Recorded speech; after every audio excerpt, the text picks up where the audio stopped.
मुस्कुराते हुए सीधा आस्था के फेस के सामने जाकर खड़ी हो गई और उसकी आंखों में आंखें डालकर बोली, आस्था, आस्था, आस्था, मानना पड़ेगा, ये दुनिया बहुत छोटी है आस्था।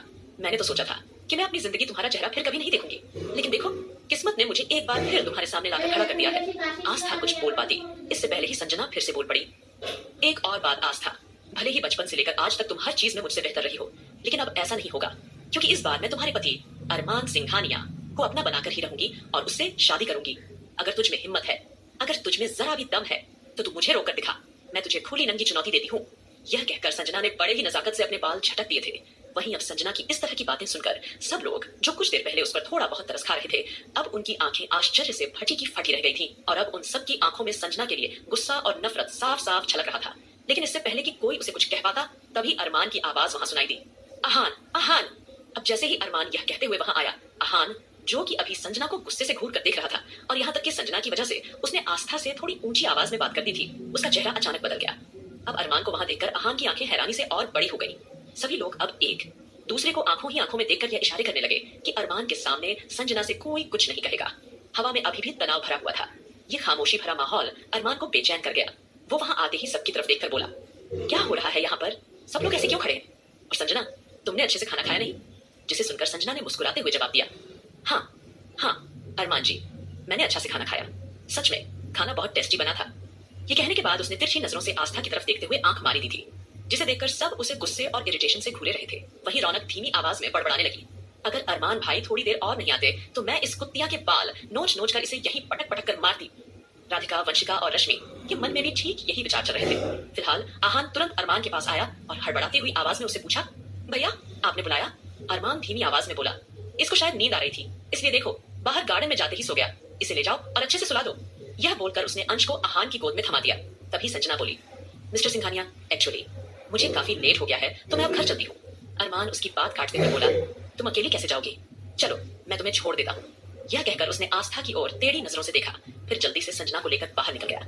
चलते चलते अचानक संजना ने एक बार फिर पीछे मुड़कर आस्था को देखा और आंख मारी।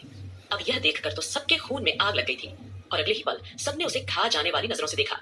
लेकिन तभी संजना ने दरवाजा खोला और बाहर निकल गई। उसके वहां से जाने के बाद सभी घर वाले नानी माँ और आस्था को सवालिया नजरों से देखने लगे और अब बाकी सब नानी माँ और आस्था से एक के बाद एक सवाल करने लगे, आस्था यह लड़की कौन है? और तभी आकाश आश्चर्य से बोला, ऐसा कैसे हो सकता है कि कोई गलत लड़की अचानक अरमान की जिंदगी में आ जाए? मैंने तो उसका पूरा बैकग्राउंड चेक किया था, सब कुछ तो ठीक ठाक था, फिर इसका बर्ताव इतना अजीब क्यों है? सभी के दिमाग में ढेरों सवाल उमड़ रहे थे, लेकिन इसका जवाब सिर्फ आस्था के पास था, इसलिए सब उसे आश्चर्य और सवालिया निगाहों से देख रहे थे। तभी आस्था ने गहरी सांस ली और तभी हुई आवाज में बोली, यह लड़की कोई और नहीं बल्कि गांव के ठाकुर दुर्जन सिंह की बेटी है, संजना सिंह। अब जैसे ही आस्था ने यह शब्द कहे, वैसे ही सबके चेहरे का रंग एकदम से उड़ गया। दुर्जन सिंह, उसे भला कोई कैसे भूल सकता था?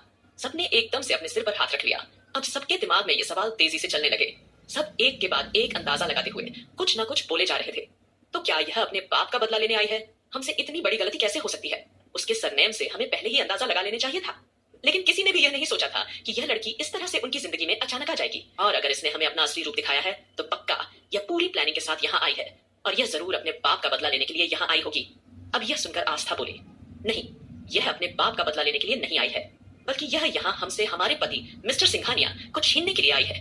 अब जैसे ही आस्था ने पूरे आत्मविश्वास के साथ यह बात बोली तो सारी लड़कियां पूरी तरह हैरानी से भर उठी और एक साथ उससे सवाल करने लगी, आस्था यह कैसी बातें कर रही हो तुम? यह लड़की भला अरमान को तुमसे कैसे छीन सकती है? और तुम अरमान की बीवी हो, कोई गर्लफ्रेंड नहीं, जो कोई भी आकर तुम्हारी जगह ले सकता है। तभी आस्था दुखी स्वर में बोली, हम इस लड़की को बचपन से जानते हैं, बचपन से लेकर आज तक यह हमेशा मुझसे हर चीज छीनती आई है, लेकिन यह कभी मेरा दिमाग, मेरी कामयाबी या मेरी नानी माँ को छीन नहीं पाई। बचपन से ही इसे हर उस चीज को पाने की ललक थी जो चीज हमारी होती थी। यह कहते हुए आस्था एक छोटे से फ्लैशबैक में खो गई थी। जब गांव में आस्था रहा करती थी तब एक बार गांव के एक मेले से नानी माँ ने आस्था के लिए एक छोटी सी प्यारी सी गुड़िया खरीदी थी, जिसे देखकर वह बहुत खुश हो गई थी। लेकिन आस्था की यह खुशी संजना को बिल्कुल पसंद नहीं आई थी, इसलिए रात में वह चुपके से आस्था के कमरे में घुसी और उस गुड़िया को चाकुओं से गोद डाला था। बचपन से लेकर आज तक संजना आस्था से बेहद नफरत करती आई थी। हालांकि आज तक आस्था को उसकी इस नफरत का कारण समझ नहीं आया था। आखिर ऐसा क्या हुआ था जिसकी वजह से संजना उससे इतनी ज्यादा नफरत करने लगी थी? लेकिन अब संजना के बारे में सोचकर आस्था को एक अजीब सा डर सताने लगता है। उसे समझ नहीं आ रहा था कि वह करे तो करे क्या।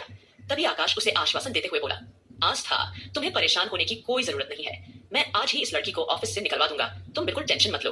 तब आस्था गहरी परेशान नजरों से उसे देखते हुए बोली, भैया, जब उसने ऐसी सिचुएशन क्रिएट कर दी है कि मिस्टर सिंघानिया खुद उसे अपनी गर्लफ्रेंड बनाकर यहाँ तक लेकर आए हैं, तो इसका मतलब साफ है कि उसे अब ऑफिस से निकलवाना इतना आसान नहीं होगा। क्योंकि हम संजना को अच्छी तरह जानते हैं, अपने जुनून में वह कुछ भी कर सकती है। और अगर उसने हमें खुलेआम चुनौती दी है, तो इसका मतलब साफ है कि वह मिस्टर सिंघानिया की खोई हुई यादों के बारे में काफी कुछ जानती है, जिसके बारे में हमें अभी तक पूरी जानकारी नहीं है। जैसे ही आस्था ने परेशानी भरी आवाज में ये सारी बातें कही, तो वैसे ही सभी लोगों के चेहरों पर टेंशन साफ झलकने लगती है। लेकिन तभी वहां उन्हें नानी माँ की थोड़ी ऊंची आवाज सुनाई देती है। तू फिक्र क्यों करती है गोरी बिटिया, हम है ना। जैसे आज तक हम तुझे उस कलमोही चुड़ैल से बचाते आए हैं, वैसे ही आगे भी बचाएंगे। तू चिंता न कर, तेरी जिंदगी पर उसका काला साया कभी नहीं पड़ने देंगे। जैसे ही नानी माँ ने यह बातें कही, वैसे ही आस्था आगे बढ़ी और नानी माँ को कसकर गले से लगा लिया। लेकिन उसकी आंखों के सामने से वह दृश्य जा ही नहीं रहा था।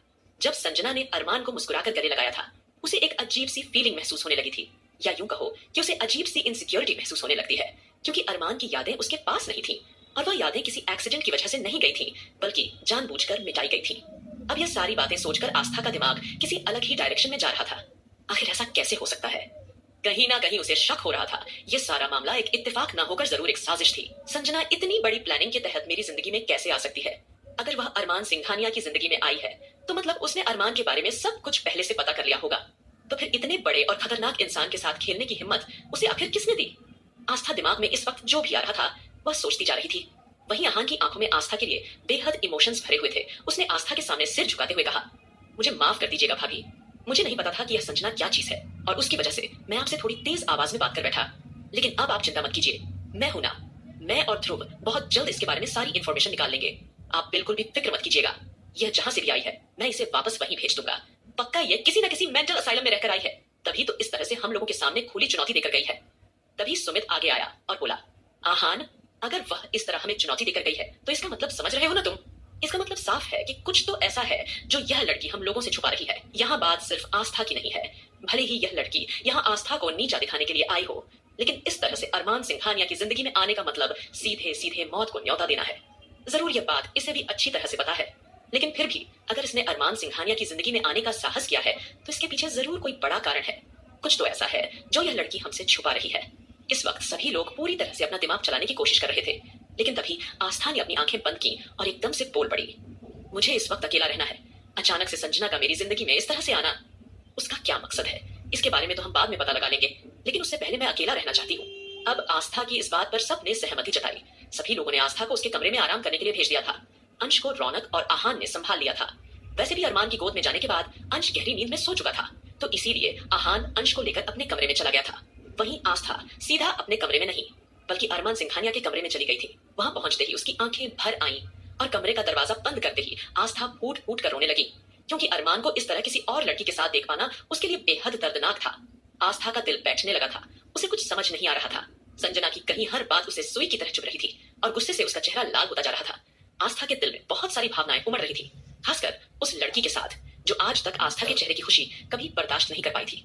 दूसरी ओर अरमान, जो संजना को लेकर बाहर आ गया था, थोड़ी देर बाद वह उससे दूरी बनाकर खड़ा हो गया और उसकी तरफ देखते हुए एकदम से बोला, वेरी गुड, तुमने आज बहुत अच्छी एक्टिंग की। यह बोलकर अरमान ने उसे गहरी नजर से देखा और फिर जल्दी ही ड्राइवर के हाथों उसे वहां से विदा कर दिया। कहीं ना कहीं अरमान उसके जाने के बाद भी उस रास्ते की ओर देर तक देखता रहा। उसने आह भरते हुए सोचा, अब मुझे पूरी उम्मीद है कि इस डार्मे के बाद मेरे घर वाले मुझसे जो भी छुपा रहे हैं, वो बहुत जल्द खुद ब खुद मेरे सामने आ जाएगा। क्योंकि अरमान को अब इस बात का पूरा एहसास हो चुका था कि कुछ ना कुछ तो ऐसा है जो उससे छुपाया जा रहा है, और इसी रहस्य का पता लगाने के लिए उसने यह अलग तरीका अपनाया था। वह अब किसी से कोई सवाल नहीं करना चाहता था, क्योंकि पहले ही वह सबसे क्लियरली पूछ चुका था, और अब तक जिसने जो जो जवाब दिया उसने वह सब कुछ सुन लिया था। लेकिन वह सारी बातें मानने वाला था या नहीं, यह अब पूरी तरह उसी पर निर्भर था। फिलहाल अरमान ने गहरी सांस ली और सीधा जाकर वसुंधरा के कमरे में बैठ गया। वसुंधरा ने जैसे ही अरमान को अपने सामने देखा, तो बड़े ही प्यार से उसके सिर पर हाथ रखा और चंचलता से बोली, बेटा, मुझे पूरी उम्मीद थी कि एक दिन तू मुझे जरूर माफ कर देगा, और आज जिस तरह से तूने मुझे सबके सामने मान सम्मान दिया है, सचमुच बेटा, मुझे बहुत अच्छा लगा। अब जैसे ही वसुंधरा ने यह बातें कही, अरमान खोए हुए लहजे में बोला, मैं आपके लिए कुछ भी कर सकता हूँ, बताइए आप मुझसे क्या चाहती हैं? अब जैसे ही अरमान ने यह पूछा, वसुंधरा के चेहरे पर अचानक एक हल्की सी चमक आ गई। फिर बिना देर किए उसने जल्द ही नीले रंग के लिफाफे में लिपटे हुए कुछ कागज अरमान के सामने रख दिए। आगे क्या होगा इस कहानी में